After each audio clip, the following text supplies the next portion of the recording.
Hello, ating pag-usapan ang COA Circular Number 2020-006.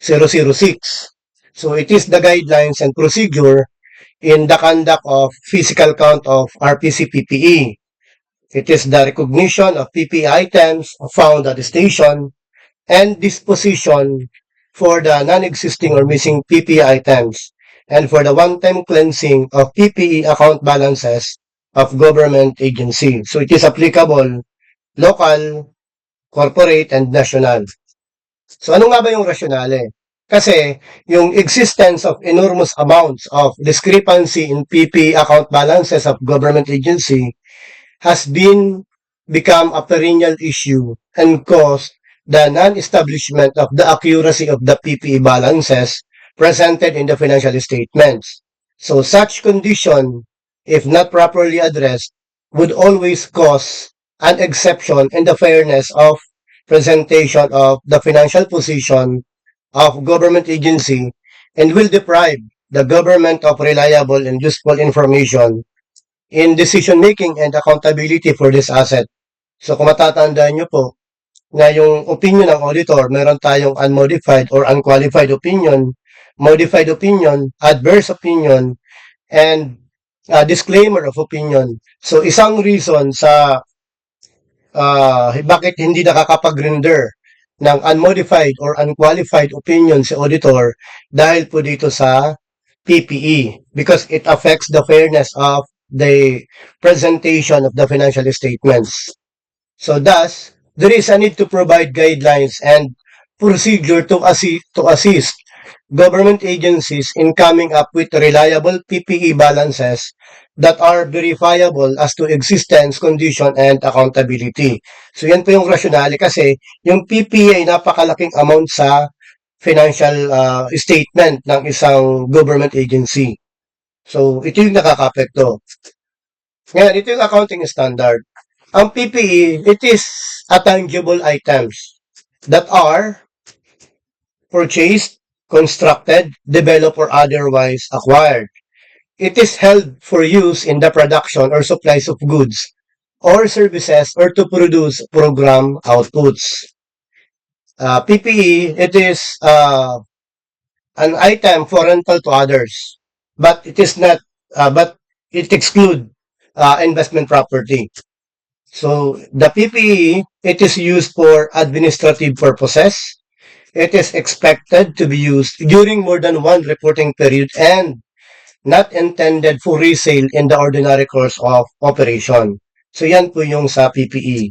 Then, the cost of an item of PPE shall be recognized as asset if and only if. So napaka-importante dito yung word na if and only if para ma-record mo as asset ang isang PPE. Number one, it is probable that the future economic benefits or service potential associated with the item will flow to the entity. So mayroong future economic benefits dapat. Pangalawa, the cost or fair value of the item can be measured reliably. Number three, beneficial ownership and control clearly rest with the government and the asset is used to achieve government objectives and it meets the capitalization of threshold of 50,000 or more, to 50,000 and up. So, may mga pagkakataon na ang isang LGU nagpapagawa ng isang building pero yung gumagamit na talaga ay mga barangay o school. So, naapektuhan yung ownership and control. Na supposedly, since na ang nakikinabang na nito ang nakikinabang na noon at may control is the barangay. So nararapat lang ilipat yan sa barangay, di ba? Kasi andun yung ownership and control. Next, the general guidelines. So sabi, sa bawat government agency, it is the responsibility of the agency head na mag-conduct ng physical count ng property ng kanyang nasasakupan. So dapat mag-create siya ng inventory committee and dapat merong at least one member galing sa accounting at one member galing dun sa supply sa sa GSO or sa supply office. At dapat sa loob ng 3 months, kasi dapat matapos yung PPE sa loob ng, sa loob ng 3 months. So, dapat magkaroon sila ng full-time dedication. So, kung maaari na alisan na muna sila ng ibang trabaho para makafocus dito sa sa physical count, sa one-time cleansing of PPE. Kasi kadalasan ang nangyayari is hindi natatapos yung pagkandak ng physical count kasi nga may mga ibang trabaho pa yung ibang member ng inventory committee. So that is why it is in these guidelines dapat merong full-time dedication ang ang inventory committee. And it is mandatory na dapat kasama si COA sa pag-witness ng pagkandak ng physical count. And kung pwede rin na kung meron kayong internal audit representative, so maganda na isama rin siya during sa pagkandak ng physical count ng PPE. And may tinatawag tayong uniform property identification.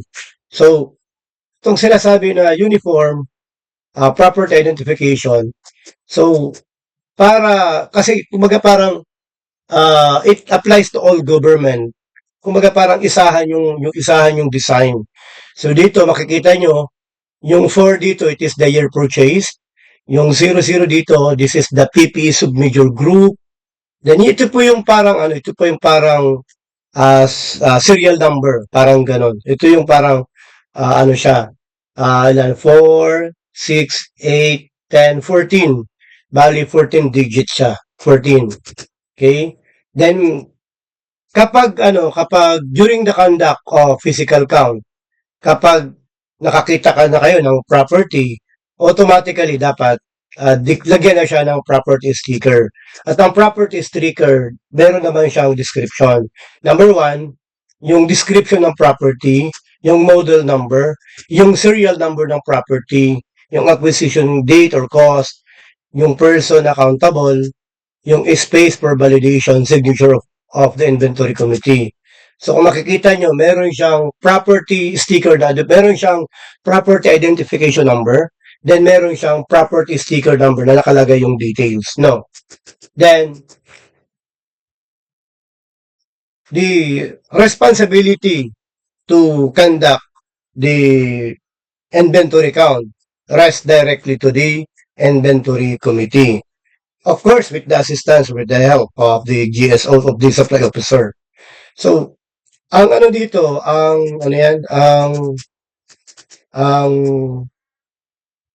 inventory committee, with the assistance of the GSO, gagawa dapat sila ng physical inventory plan. So, ito yung plano kung paano magsisimula, paano matatapos, paano yung process para matapos yung one-time cleansing of PPE. Actually, meron ditong format mamaya ibibigay ko. Ngayon, dapat kasi yung approved PIP na yan, dapat within 10 days before mag-start yung physical count, dapat mabigyan ng copy si COA auditor within 10 days. At least 10 days. At least 10 days before they start, dapat mabigyan ng copy si auditor.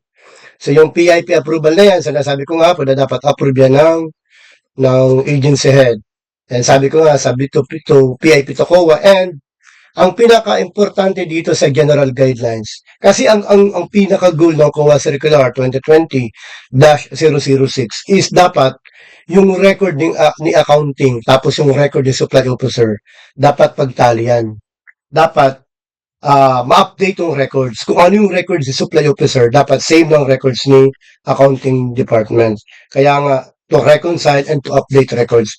So, ito yung pinaka-importante, yung update records. Ngayon, yung sample ng physical inventory plan, ipapakita ko sa inyo. So, ito po yung sample. So, hindi ko na po ito babasahin. Baga parang, mas maganda na lang na siguro kung meron ka dyan cellphone, pwede mo man makapture. So, ito ay suggested content lang, no? Suggested content based on the COA Circular 2020-006. So, sabi ko nga dito na the agency head shall approve the PIP and the inventory committee shall submit the approved PIP to the COA audit team at least 10 calendar days before the schedule of inventory activities. So ito po yung mandatory contents of the PIP. So andyan yung agency head, covered date of preparation of PIP, reference. Then sa number 2, name and designation of inventory committee member. Ano yung kanilang mga specific assignments and duties. Name and designation of the committee chairman.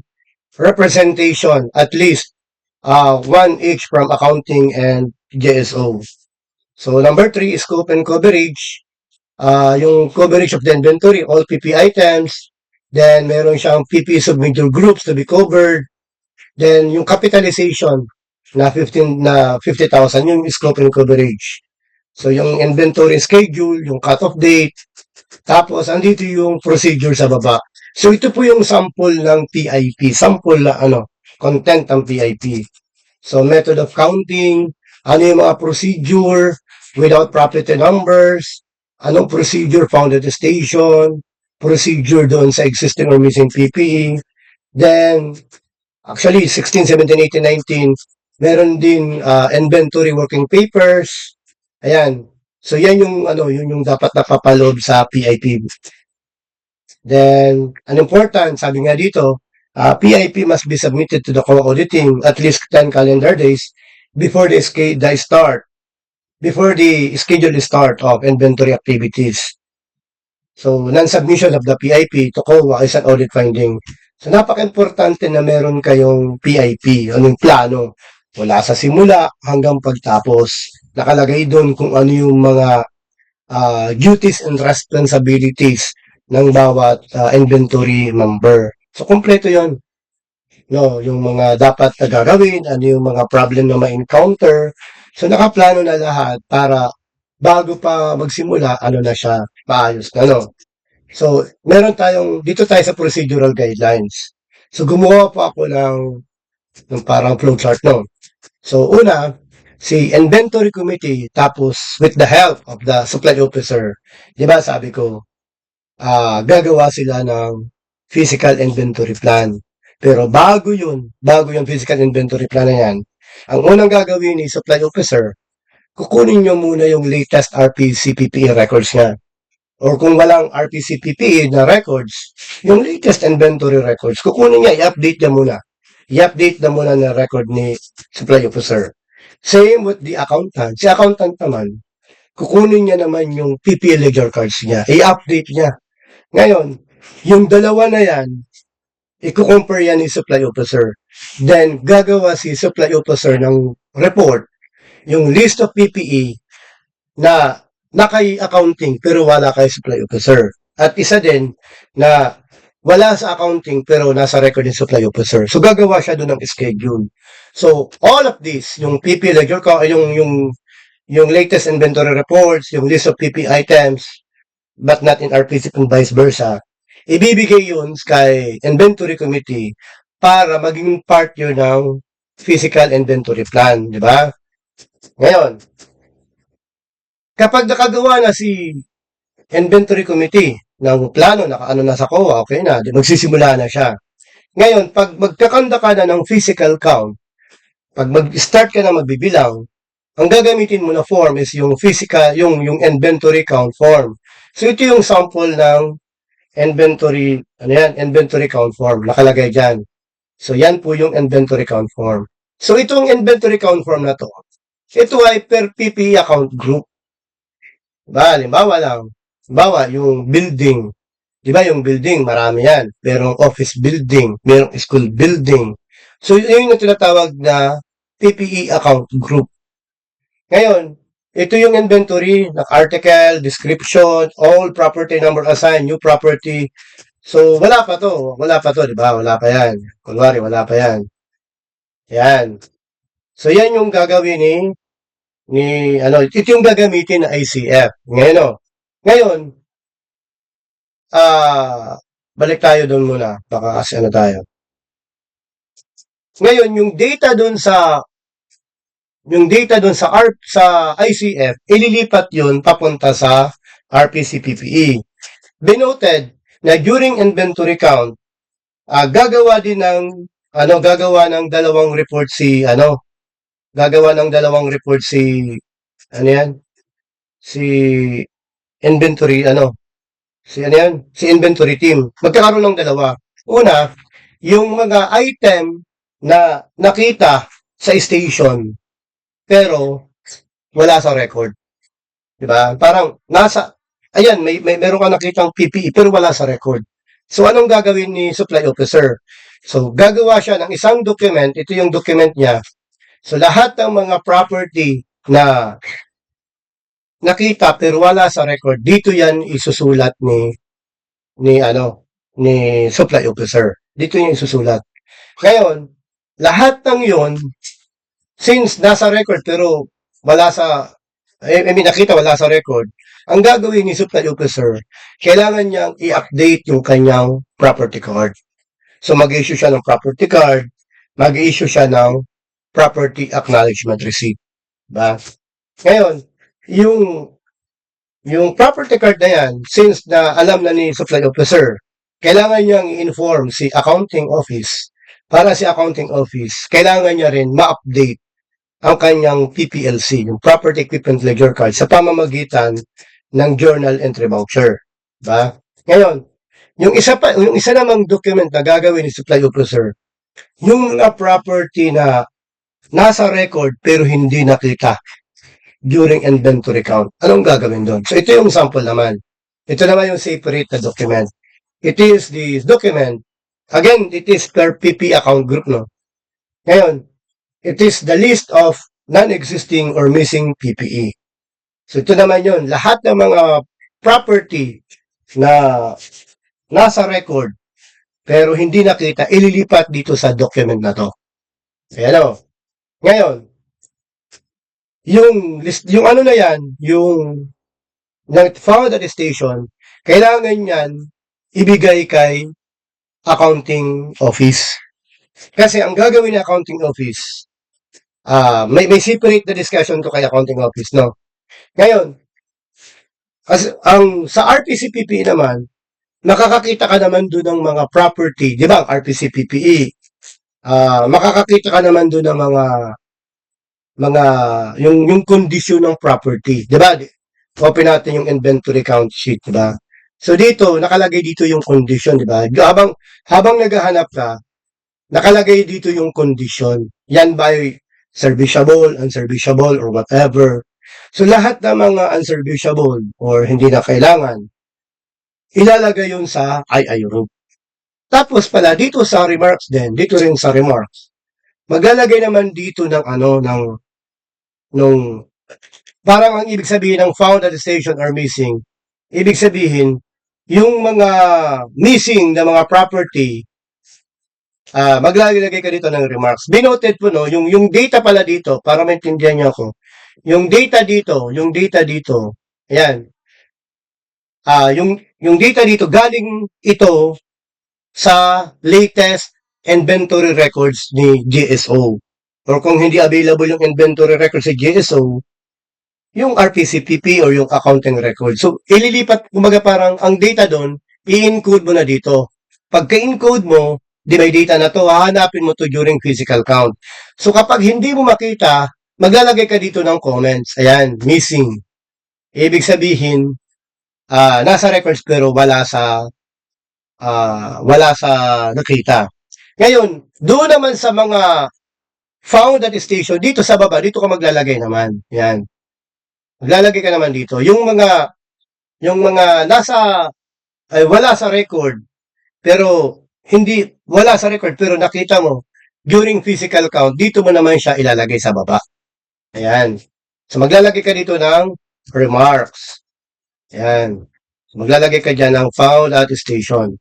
Ngayon, sinabi ko po kanina, lahat ng mga missing property, yun ay ilalagay mo sa separate records dito, sa list of non-existing missing PPE.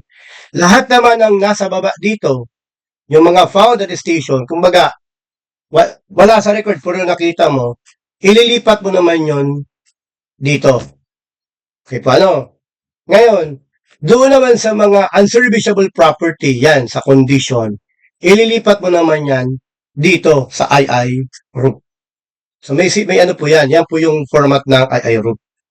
So yan po yung format ng ilalagay mo dito yung mga unserviceable prop. Yan po yung format ng II Group. Ngayon, during inventory count, may mga pagkakataon talaga na na hindi mo ma-determine yung cost, 'di ba? Yung cost, halimbawa lang, nakita mo pero wala sa record. So paano mo ma-determine yung ano nun? Paano mo i-record 'yun? Ngayon, ang unang ano diyan is yung inventory committee muna. Siya yung magagawa ng appraisal, yung fair market value. Halimbawa, during inventory count, nakakita kayo ng isang malaking TV. Yung TV na yun, nakita mo physically pero wala sa record. So, dahil nakita mo yun, kailangan i-record yun as property ng agency. So, ang magdidetermine ng magdidetermine ng cost nun, ay si inventory committee using the fair market value. Kung hindi kaya ni inventory committee, di si appraisal committee magkikreate.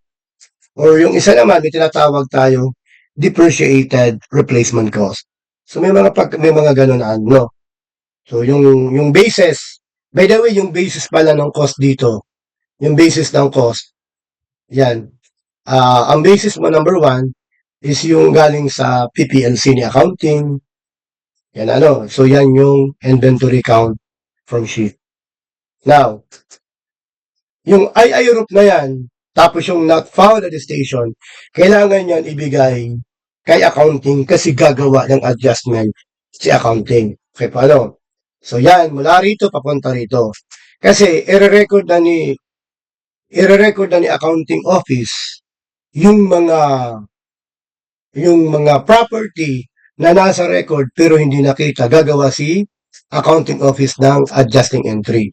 So yan. So magde-debit recognition of PPE, found at the station, sorry.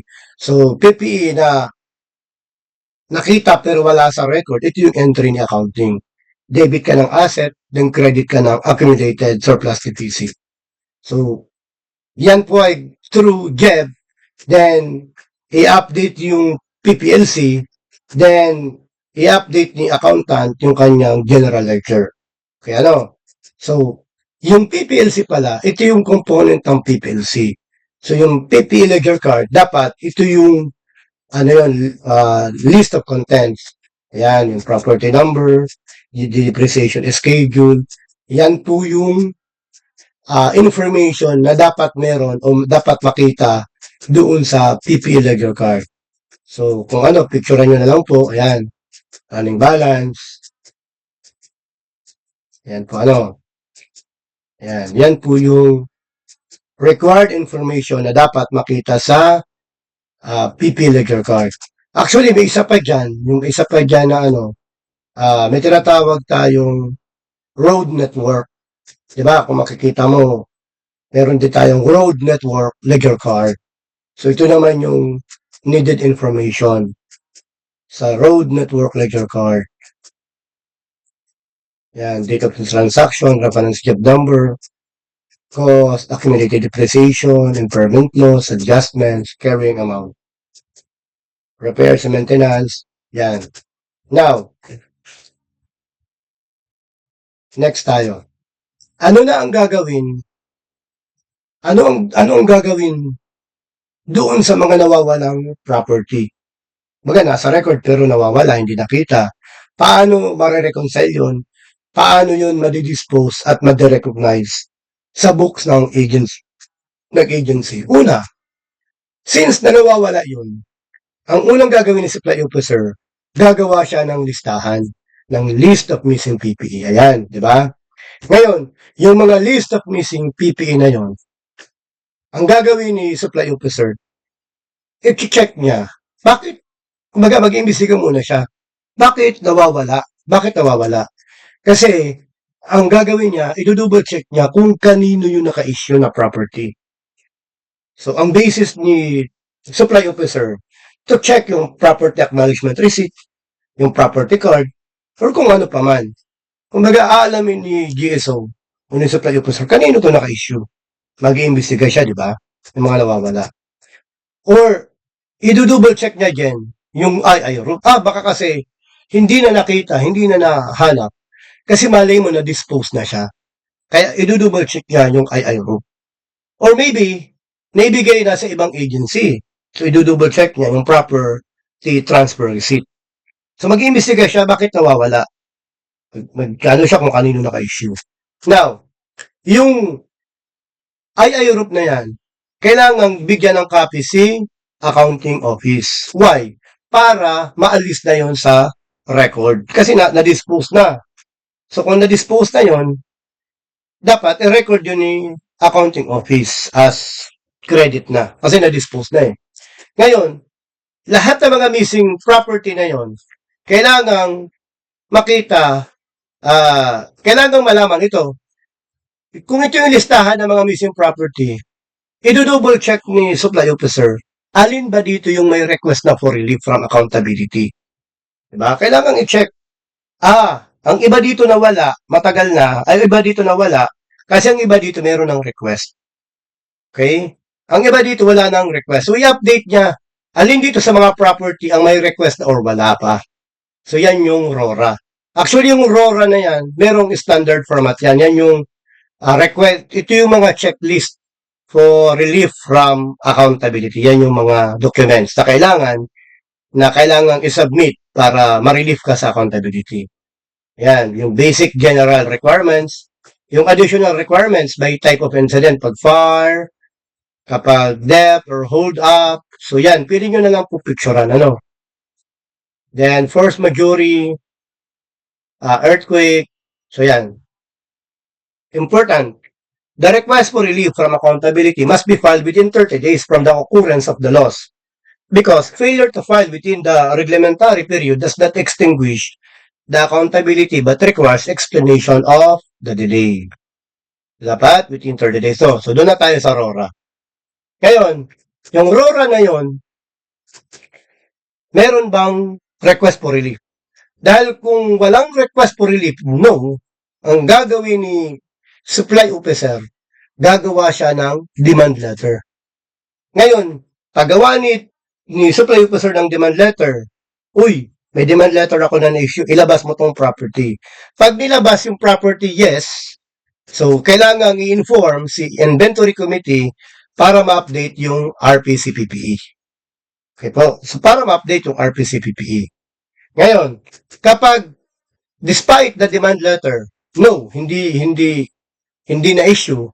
So, ang mangyayari, i-update ni supply officer yung kanyang list of non-existing MPP. Kaya makikita mo dito, produced, presented upon demand, unable to produce, or with demand letter, yan. So, magano ka ng mga remarks, di ba? Now, yung demand letter na yan, meron akong suggested format suggested content ng demand letter. So, ito po ay suggestion lang. So, ito yung content, entity name, the date, office assignment, complete identification of the missing PPE, yung reference ng PAR, ARE, statement that the item was found, yan. Specific demand to produce the PPE item or to give written explanation. Then, warning of legal consequences, yan, nakalagay na dyan, ano. So, yan po ay sample or suggested content ng demand letter. Okay. Close natin. So, yung format naman ng RPCPPE, wala, di na. Ano na pala yun eh. Okay. Ngayon, doon sa mga list of missing PPE, kailangan bigyan ng kopya nun si accountant. Halimbawa, may mga missing property. Yung mga missing property na yon identified kung kanino naka-issue. Diba? Kasi diba, in-update mo eh. In-update mo na kung kanino naka-issue.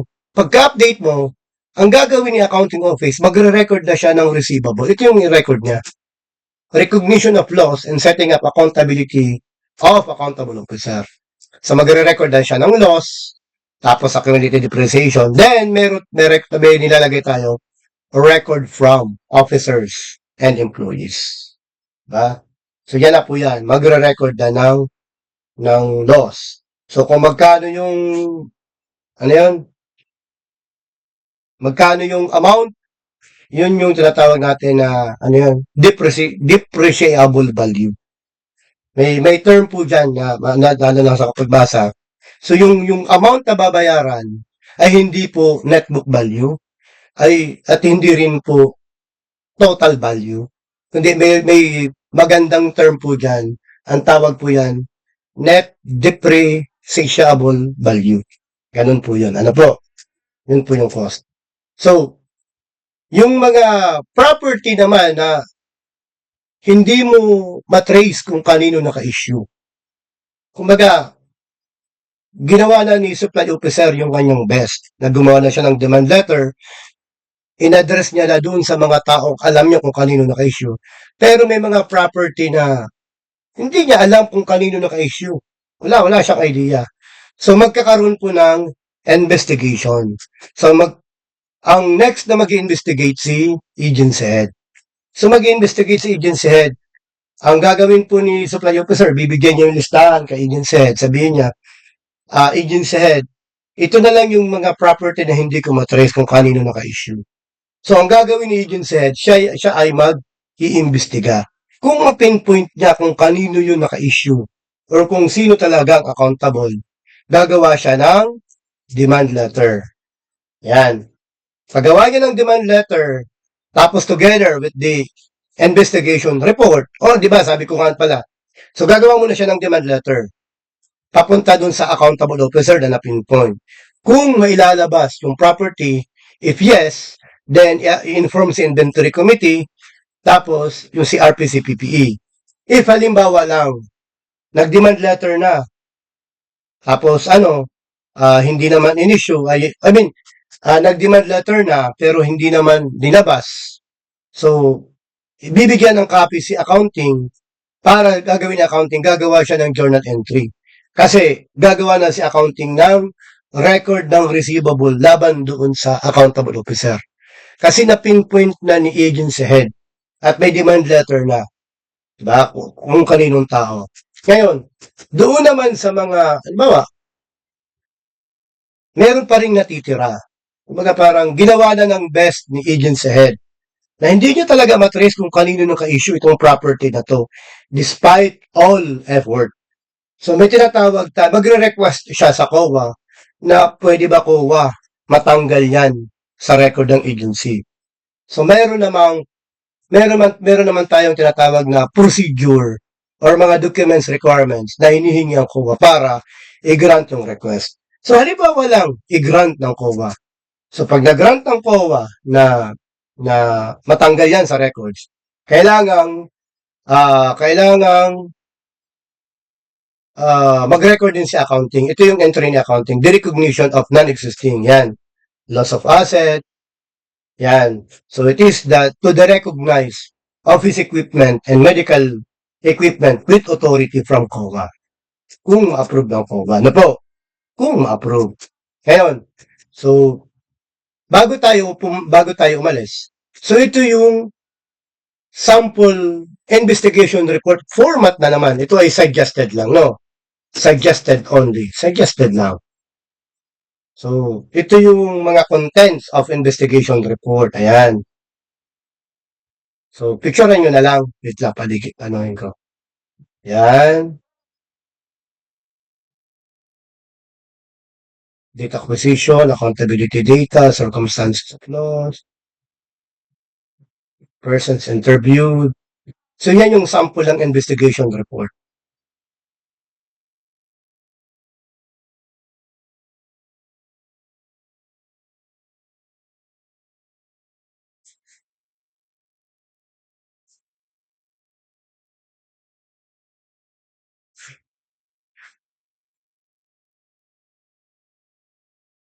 Okay. Ngayon, ito yung procedure to the recognize of missing PPE.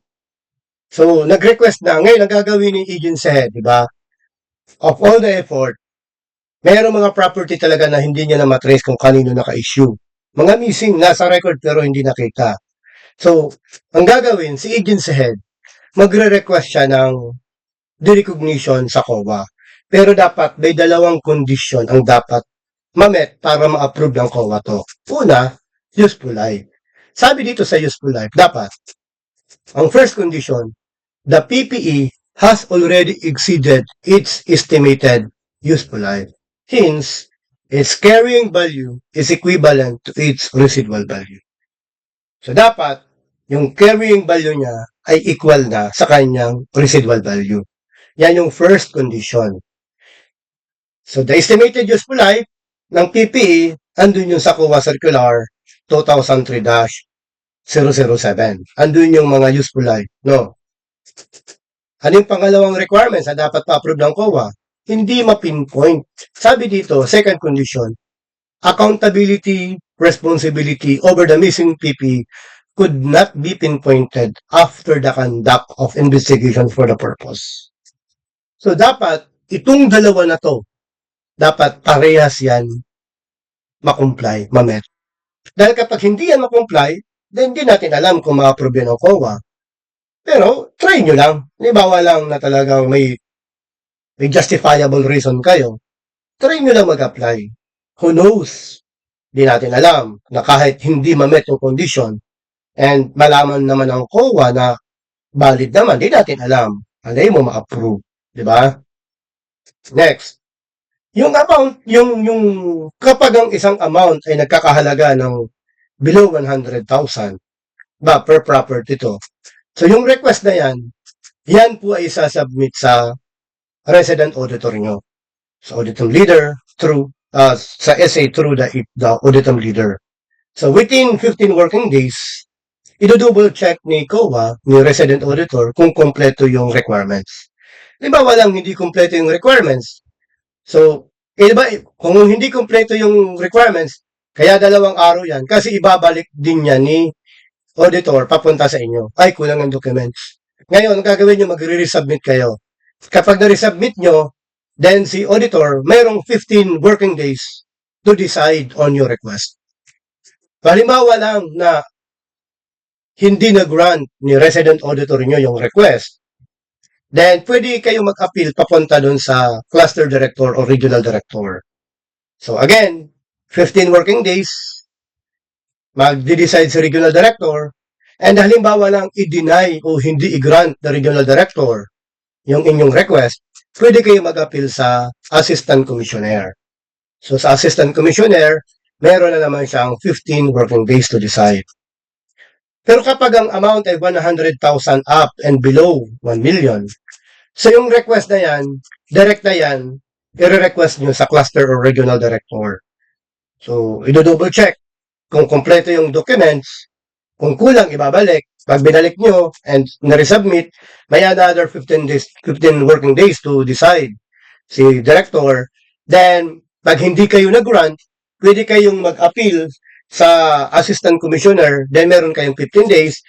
Then, doon naman sa 1 million and up na property, magre-request kayo niyan papunta doon direkta kay assistant commissioner. So, 15 working days, do-double check, then pag binalik, another 15 days. Halimbawa lang i-deny. Pag i-deny yan, then direksyon na kayo sa commission proper. Si commission proper, meron naman po siyang 15 working days to decide. So, halimbawa lang po na nag-grant kayo, halimbawa lang nag-grant. Ngayon, kailangan kayo mag-maintain ng record. Ito yun, registry of the recognized. So, mag-appear na to sa notes to FS. So, meron kayo dapat copy furnish si COA auditor nyo, sa resident auditor nyo. So, yan po yung magagawa kayo ng mga registry doon sa mga recognized na property. Then, yun na nga, sa accounting na. Ngayon, meron tayong ditong the request.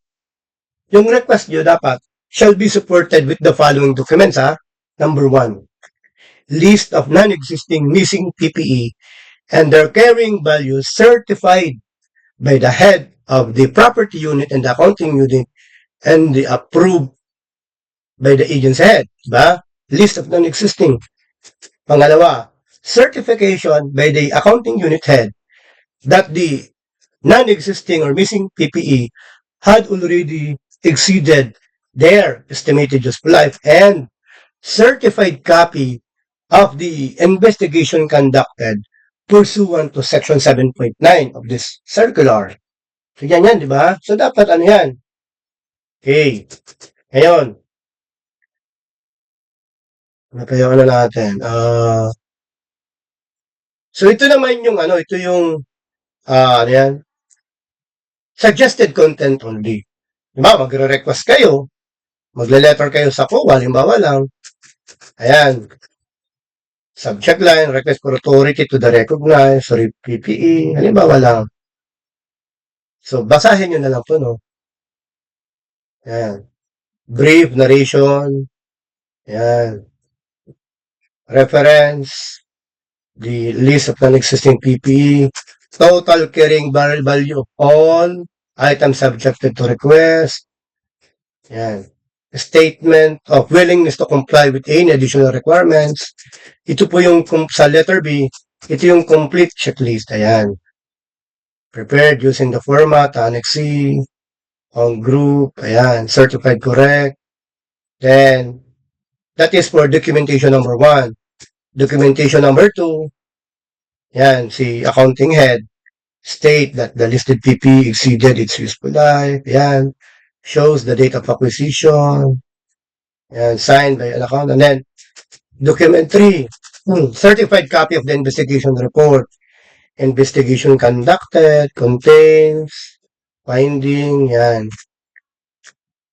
Document 4, copies of demand letter. Document 5, FAR, supporting documents. Document 6, document 7. So yan, ito po ay mga ano lang, no? Yung, hindi naman talaga ito. Ito ay, it is only suggested lang. Suggested lang. Hindi ito yung ano talaga. So yan po yung ano. Ngayon, ang ano natin kasi, yung PP kasi, sabi ko nga, kailangan maayos to. Kasi, tingnan nyo itong ito first. Ito yung mga, ano, ito yung mga palaging audit ng COA. Ito yung top 30 most common PP audit findings. Yung non-submission ng RPC PPE to the COA. Walang inventory created. Or yung inventory committee not properly constituted. Walang representative sa accounting or property division. Property number, property items, walang property number. Discrepancy between the RPC PPE, PPLC, and General Ledger not reconciled. PPE items found at the station not recognized in the books. Non-existing missing PPE not reported or no demand letter issued. No PPLC maintained for each property or incomplete information. PPLC balances does not reconcile with the GL. Property cards not updated, maintained with the property officer. No PAR or RA issued for PP items. So yan yung mga top 30 ng mga common audit findings. Depreciation not computed. Depreciation starts on the acquisition date instead of the following month. Wrong estimated useful life. Residual value not set at 5%. Yung PP items continue to be depreciated beyond their estimated useful life. So after major improvement, depreciation not recomputed using new carrying amount. So yan yung mga kadalasan, items below 50,000 not reclassified as PPE, semi-expendable. RE is still used instead of PAR for PP acquisition in CY 2024 onwards. So inventory custodian slips not used for semi-expendable. Donated property recorded without appraisal cost to support their fair value. So land not covered by yung walang titulo. No deed of donation for donated land. Road network and bridges not recorded in the book. So road lot, yan. Ito po yung napakarami. So di ko na siya pwedeng isa-isahin. Pero kung makikita nyo, kahit picturean nyo na lang, napakaraming mga property. Kumbaga itong mga audit findings ito, paulit-ulit na lang ito. Ayan. Then, saan pa ba tayo? Doon pala sa property card na nalimot ako. Doon sa ito yung property card, ito yung property card. So yan, ito yung content ng property card. Yan, unit measure. So, pinapakita ko lang yung content dapat ng property card. Ayan. So, yan yung content ng property card. Ano pa ba? Sisahin natin ha. Para ma-check natin. Yung content ng RPC-PPE, alam ko binigay ko na. Yan. Yung content ng RPC-PPE.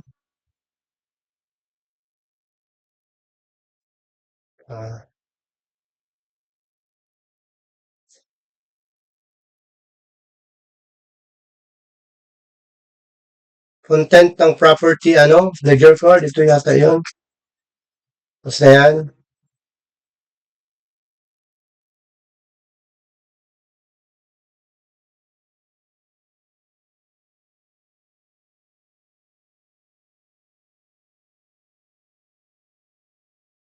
Yung RORA pala, ito yung RORA. Ito yung content ng RORA. Sinabi ko na yung kanina pala, nalimot lang ako. Yung letter ICC. Hindi na double check ko lang kung ano yung mga hindi natin na ano. Siya.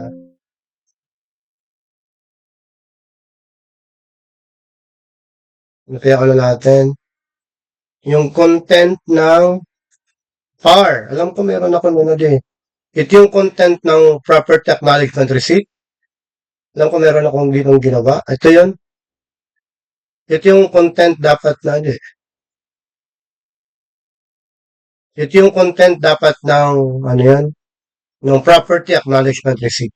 Ayan. Yan yung content ng Property Acknowledgement Receipt. Picturean nyo na lang. Issue 1. Ayan. Yung content ng ito, Local Road Network Ledger Card. Yung content ng ano yun na natin? Total, nandito na tayo.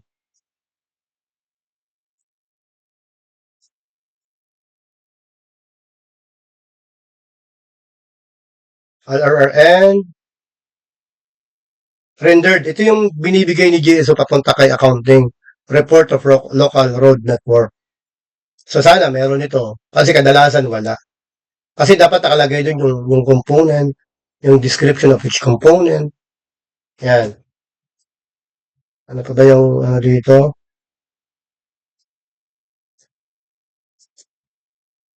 Road Network Property Card. So ito naman yung content ng Road Network Property Card. Yan. So napaka-importante po nito, no? Isa rin to sa nagiging basis bakit si auditor nagka-qualify. Ano pa ba?